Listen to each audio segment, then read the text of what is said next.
Humane Beings.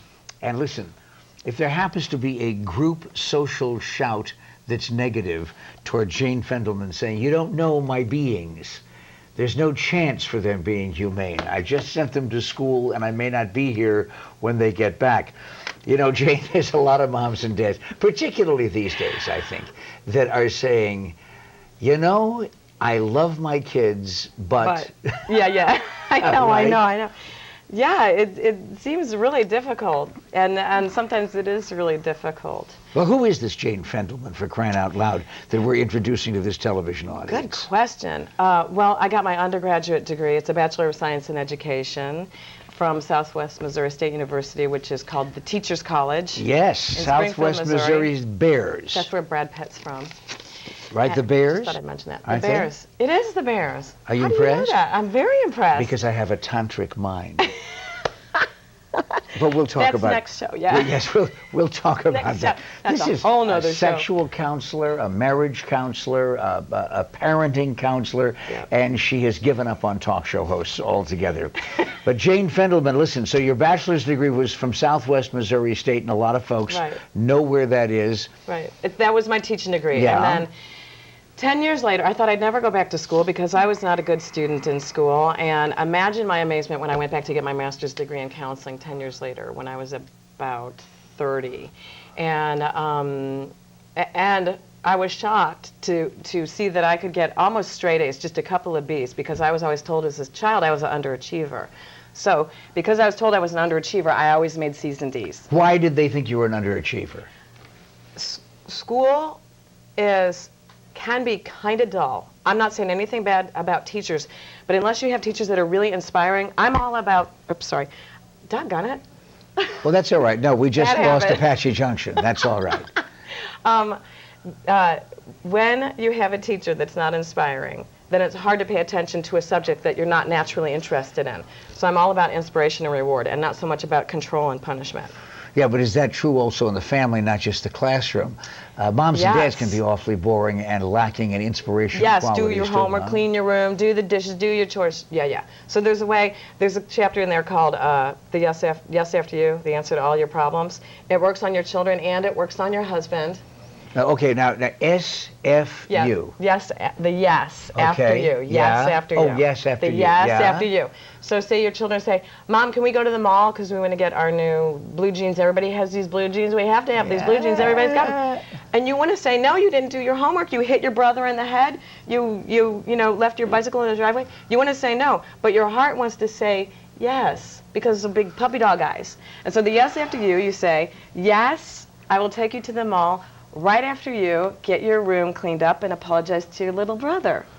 So you're saying yes instead of no. Uh-huh. So kids like to hear yes. Kids don't like to hear no. But that's true of adults too, isn't it? Absolutely. Like say your husband wants something and you say, for instance, say your husband's supposed to take out the trash and he hasn't taken out the trash. Instead of nagging, and by the way, when you say something more than twice, that's called nagging. You say, "Hey, honey, how would you like a back rub?" And he says, "Yes." And you say, "Okay, right after you get the trash out, meet me in the living room and I'll have the massage oil ready." Now, do you consider that to be applicable to a couple's sexual relations? Oh, because you know, absolutely. if hubby says, "Honey, you know what? I really think you're beautiful tonight," and she knows exactly what that means. Now, should she put some kind of a reward after yes? I mean, that seems kind of cold. Well, aren't men, especially married men, are always complaining that the sexual relations have kind of died out? And Yeah, so have the men. Yes, yeah. And the women are complaining that the men aren't considering her feelings Yeah, or that's helping with the right. house chores. So they both have their complaints, and both complaints are valid. And no, a man shouldn't have to do work to get sex, and a woman shouldn't have to give sex when she's tired and exhausted from taking care of the children all day with no help. So if she says, like I had a client, for example, I mean, they made it really fun. He would never mow the lawn. He would never take care of the yard work, and he wouldn't Yes. let her hire a lawn care specialist. So she said, she tried a yes after you on him. She said, "Honey, when you mow the lawn with that little t-shirt on, you just turn me on. Oh. And she came back the next week and she told me, he mowed the lawn twice. Yeah, because that's so much more romantic than, yes, you can have some, but go out and mow the lawn. Yes. By the way, if you do that, if you've seen Desperate Housewives, one of the ladies decided to trade her husband in on the lawn guy, who happened to be 18 years old and a hunk. That's right. By the way, taking a look at your biographical material, I noticed one line in particular. What keeps us from being people who have a joyous and blissful life? That is the most tremendous question. It's really fear. Life is really huge. It's gigantic, and we make it small. Human beings make it small because they're frightened of having this enormous, grand life, living their bliss. It's really scary. It's a very big responsibility to take charge of your personal responsibility. That's okay. No, you may gesture any way you like, and if you happen I to forget and hit the if mic. you happen to hit the microphone, it's perfectly all They right. should put it like on the back of my head or We something. we have technical engineers all across the state right now who are saying, Fendelman, Stop it! stop with the banging the sound. Are we afraid that we're going to fail at life? Yeah, fear of success is a fear of failure. And also, if you decide you're going to live your bliss, there is nobody to blame for your unhappiness. That's personal responsibility. If you have somebody that you can say, I would have a good life if only my husband, blah, blah, blah. Or if only my kids behave better, I could go and do my joy. I could go... If only, huh? Yeah, exactly. And it really is true. There's a certain amount of chaos that you have to stabilize in your life to have that base to leap off of. But really, you just have to start doing it. It's scary for human beings to be really, truly happy. Can you imagine how scary it is for a 10-year-old? And we're going to be talking about making happy kids at home, happy, humane beings. And I also would like to talk about the folks who we haven't talked about at all. The person who says, you know what, I think I would really be a joyful, blissful person if I had somebody, but I'm all by myself. When we get back on the Pat McMahon Show, boy, I'm telling you, can you imagine all of this counseling at no extra charge? By the way, you may hit the microphone one more time before the end of the show. Back in a moment. DUI or criminal case, call now, 602-258-8888. We have discovered a true star and something quite unusual in the counseling field, somebody who actually has a sense of humor. I've got to tell you, when you're sitting, I don't care who it is, when you're sitting there and you've gotten to the point where you're spilling your guts to somebody because you're in desperate need of some answers to the questions about companionship or why you're not as good a parent as you want to be or why you're not as successful as you want to be or any of those things, you tell a counselor. And you look over and they so often appear to be drifting off. Yeah, that's not good. No. Yeah, because actually, in fact, there's a piece on this in my book. Presence is like the magic healing elixir. Presence. And even with ADD, attention deficit, that means a lack of attention. And when children get enough of the right kind of attention, and it's quality, not quantity, that heals the child. That's one of the things that heals the child. Oh, you mean you think that that's actually better than popping a Ritalin? Actually, since you asked, I don't think that there really is ADD. I don't think ADD and ADHD are a disorder. I think they're an adaptive response to a society that's stuck on the hamster wheel. Give me an example then of all the hamsters that we have at home, and two of them are climbing the walls, and therefore I am too, and all of those things that are at least categorized generally as hyperactivity. Yeah. Okay, so what do we do to change that? Well, we can try to punish and control, and that would be the easy way, sort of our knee-jerk reaction. Does that work? It never works because the behavior continues. I mean, if all the parents thought about how many times have I punished and tried to control that behavior, they would have to admit to themselves, I've never seen that actually work. And if they do manage to punish and control the child, it takes the child's self-esteem down. And it also makes the parent feel not very good about themselves. So, first of all, children are very energetic creatures. They come in very happy. What you said just before the break, that it's scary for a child to have a big life. Children are not smart enough to, not smart enough, that's not what I mean to say. Children are not, haven't had the life experience, have not had enough life experience to be frightened like us adults, and so children would live a huge life. A child would walk out right onto a stage and say hi to Oprah and not think, oh my gosh, I'm on national TV and there's billions and billions, they just don't think that way. They're like, hi, I'm a kid, I'm happy, I have energy. And so there's actually a study done And they said that most adults in America are walking around with a low-grade depression. And so children come in happy and bouncy and energetic, and we have to try to, when you're depressed and you're around somebody energetic, it's annoying. And so we have to try to drug them down to our level of depression. And so that's hyperactivity. But I'll tell you what, a little cup of coffee, a little half a cup of coffee, real coffee, not decaf, sweetened with an artificial sweetener. You know, we don't want to give them sugar. We don't want to give them Coca-Cola, stuff like that. But a little bit of caffeine in the morning, that can calm them down enough, that can sedate them enough to go to school and sit in the chair. Ritalin and the other drugs like Adderall and Strattera, those have what we call a paradoxical effect. So they're like speed. They're actually a class 2 drug like cocaine. Well, in fact, there are older kids that are using them recreationally. Exactly, and selling them on campus. By the way, what about the moms and dads right now who are saying, oh my God, I am giving my child Ritalin because it was prescribed by my doctor. Are you saying nobody should ever use that?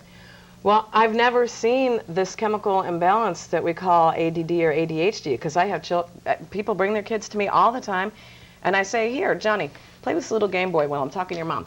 So I'll be talking to the parent, and Johnny can sit there for the full hour and nothing moves but his thumbs. He still is a statue. He doesn't look hyperactive or attention deficit to me. I've never seen it, and I've been a therapist for 12 years, and before that, I was in the school systems as a teacher. So right now, if mom and dad have kids at home, a kid at home, who has been diagnosed by a therapist of some kind as being an ADD child or an ADHD child, what do you offer them as an alternative to medication? One of the best techniques that I like to give right from the very first session is presence, eye contact, without directing, and the yes after you. So say you said they're climbing up the walls, they're running around like banshees. I would come in with my little strip of dinosaur stickers, and I would say quietly, in a quiet voice, who wants a dinosaur sticker? And they go, I do. Or I would say, who wants a surprise or a prize? Because I know there's parents out there saying, my kid's not going to fall for a dinosaur sticker. You need something big. Well, mix it up. It doesn't always have to be a thing. Parents are saying, that's a bribe. I don't want to bribe my children. Then I say, okay, I have a surprise or a prize or a present for you. You want a present? And they say, yeah. And I say, okay, after you get done having your breakfast, brush your teeth, get on your clothes, meet me downstairs, and I'll give you a present.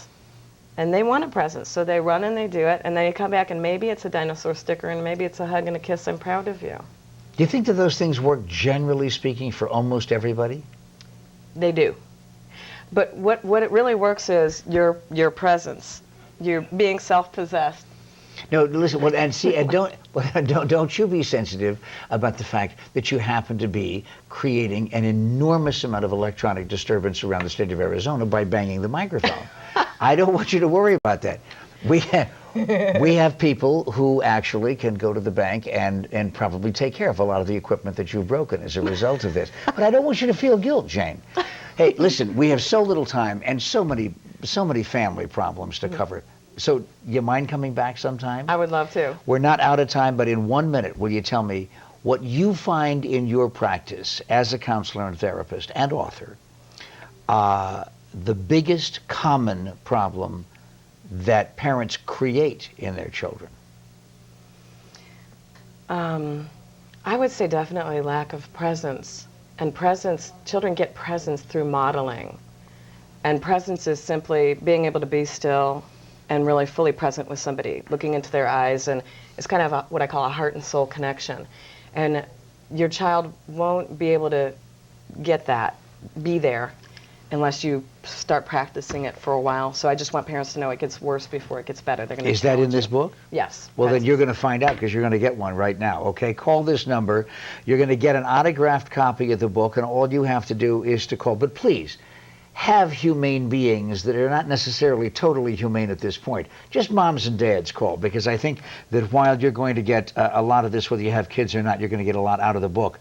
Raising Humane Beings by Jane Fendelman can be yours, and it also can be yours no matter where you are in the Valley if you happen to call a particular, if you go to a particular store or go to Amazon. Borders Bookstore, Amazon, and Changing Hands Bookstore, or else they can call me, and also I help families cure their ADD, ADHD within 3 to 5 counseling sessions without drugs. Wow. Hey, how about that? And you get a free book too, at least if you call and you're the first one to do so. Raising Humane Beings, Jane Fendelman. You know who would like to do that? The head of the NFL. That's right. Paul Tagliabue would like to know how humane all of the beings are going to be in Jacksonville come up. We're going to be talking about sports with Dave Burns when we return on the Pat McMahon Show. He says. There are more and more kids being diagnosed with behavioral disorders, ADHD, ADD, oppositional defiant disorder, obsessive compulsive disorder, and so many more. It seems like we hear about it all the time, but our next guest is the author of the book called Raising Humane Beings, and she says she knows how these disorders can be cured without drugs. Yeah, Jane Fendelman, welcome. And I want to welcome your perspective to this show, too, because you really believe that Ritalin is the worst thing a parent can do for their kids. Ritalin is a class 2 drug, just like cocaine. And the side effects, well, Ritalin, there's not much use of Ritalin much anymore because they found out it can cause early onset of Parkinson's disease, Tourette syndrome. Usually when the children come off of the medications that are for ADD, ADHD, oppositional defiant disorder, frequently the children are suicidal and they're more likely to use street drugs. Yeah, it's just a gateway drug. When you hear the kids, a lot of them say, it just makes me feel weird. I don't like to take it. Now the research proves it. Helps you to understand why they wouldn't want to take it. I just met a really beautiful young man in your green room who we were talking about this. You have some fascinating guests today. I know. And we're having just an extraordinary time in the green room. And there's a young man in the green room who says he's on Adderall.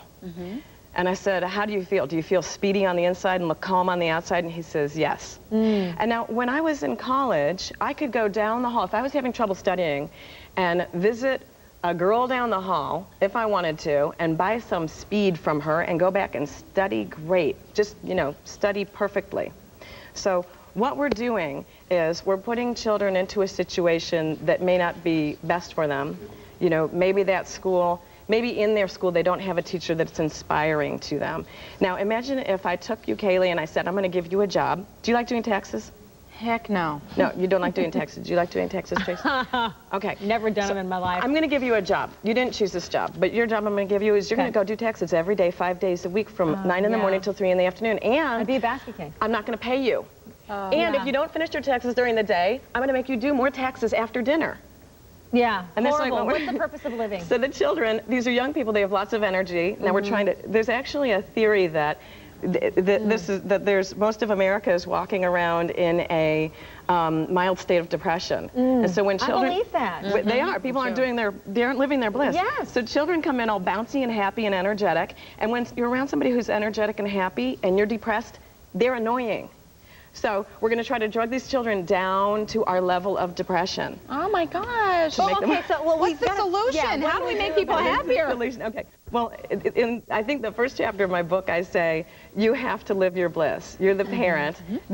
People call me all the time and they say, how do you cure ADD and ADHD? Well, we do, within 3 to 5 counseling sessions without drugs. Whoa. I don't cure it. Oops, sorry. Okay. The children, the parents cure their children. I don't do it. The parents So you do it through communication. We do it through communication, and the parents, people call me and they say, how do you do this? And the cure is different for each family because the cause is different in each family and the imbalance in the child is different. We know that it's not a chemical disorder. If it were a chemical disorder, it would be across the board. It would be like, if you had the flu at home and you went to the grocery store, you would still have the flu. Or if you went to work or school, you would have the flu wherever you go.